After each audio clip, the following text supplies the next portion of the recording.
अस्सलामुअलैकुम भाई। वालेकुम अस्सलाम। की हाल है? अल्लाह दा शुक्र जनाब, हुक्म करो। 1 किलो गोश्त चाहिदा सी। 1 किलो गोश्त चाहिदा, हुणे मिल जांदा जनाब। चाहिदा। ਇਹ ਚਾਹੀਦਾ ਹੈ? हाँ। ਇਹ ਨਹੀਂ ਹੋ ਸਕਦਾ। क्यों? ਇਹ ਮੁਰਗੀ ਦੀ ਅਗਲੇ ਹਫਤੇ ਸ਼ਾਦੀ ਕਬੂਤਰ ਦੇ ਨਾਲ। कबूतर नाल शादी है? ਹਾਂ ਕਬੂਤਰ ਨਾਲ ਸ਼ਾਦੀ ਹੈ ਕਿਉਂਕਿ ਇਹਦੀ ਖਾਹਿਸ਼ ਸੀ ਨਾ ਕਿ ਜਿਹਦੇ ਨਾਲ ਮੇਰੀ ਸ਼ਾਦੀ ਹੋਵੇ ਉਹ 에ਅਰ ਫੋਰਸ ਵਿੱਚ ਹੋਵੇ। चलो कर दो यार, यही कर दो फिर। ਹਾਂ ਇਹ ਕਰ ਦੇਣਾ, ਠੀਕ ਹੋ ਗਿਆ।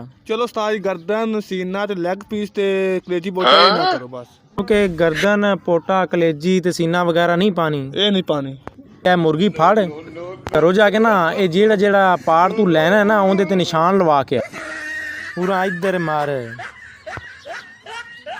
अच्छा ओ आई सी।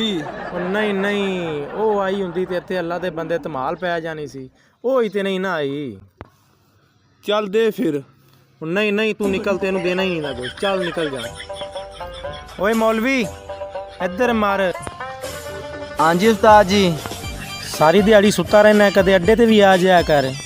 उस्ताद जी वो बंदा गोश्त क्यों नहीं लै गया? ਐਵੇਂ ਚਵਲ ਜਿਹਾ ਬੰਦਾ ਹੈਗਾ ਸੀ, ਨਾ ਉਹਨੂੰ ਅਕਲ ਸੀ ਨਾ ਮੱਤ ਤੇ ਖੱਪ ਪਾਈ ਜਾਂਦਾ ਸੀ। ਗੋਸ਼ਤ ਉਹਨੇ ਲੈਣਾ ਕੋਈ ਨਹੀਂ ਸੀ।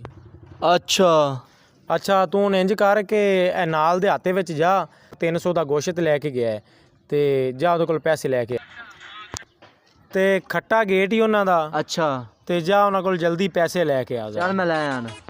ਉਸਤਾਦ ਜੀ ਪੰਜੇ ਮਿਲ ਜਾਣਗੇ? ਨਹੀਂ ਭਾਈ ਪੰਜੇ ਕੋਈ ਨਹੀਂ ਹੈਗੇ। ਉਸਤਾਦ ਜੀ ਇਹਨਾਂ ਦੇ ਲਾ ਦਿਓ। ਇਹਨਾਂ ਨੂੰ ਮਾਮਾ ਮੈਂ ਸਟੈਂਡ ਤੇ ਲਾਵਾਂਗਾ, ਇਹਨਾਂ ਦੇ ਲਾ ਦਿਓ। ਉਸਤਾਦ ਜੀ ਲਾ ਦਿਓ।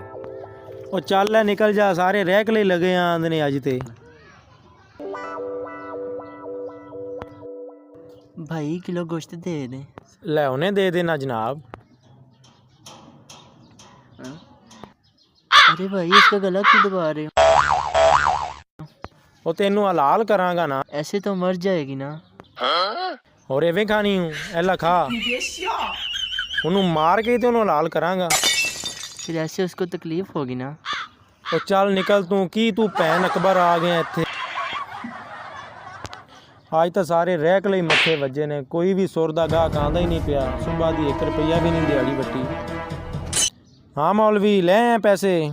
बॉस जी मैं सारा महला चेक कर रहा हूँ, सारे गेट चट के चेक किए ने, एक भी खट्टा नहीं निकलिया। ਓਏ ਇਹ ਵੀ ਮੈਨੂੰ ਰਹਿਕਲਾ ਟਕਰਿਆ, ਇਹ ਵੀ ਮੈਨੂੰ ਰਹਿਕਲਾ ਹੀ ਟਕਰਿਆ। ਨਿਕਲ ਜਾ ਪਰਾਂ।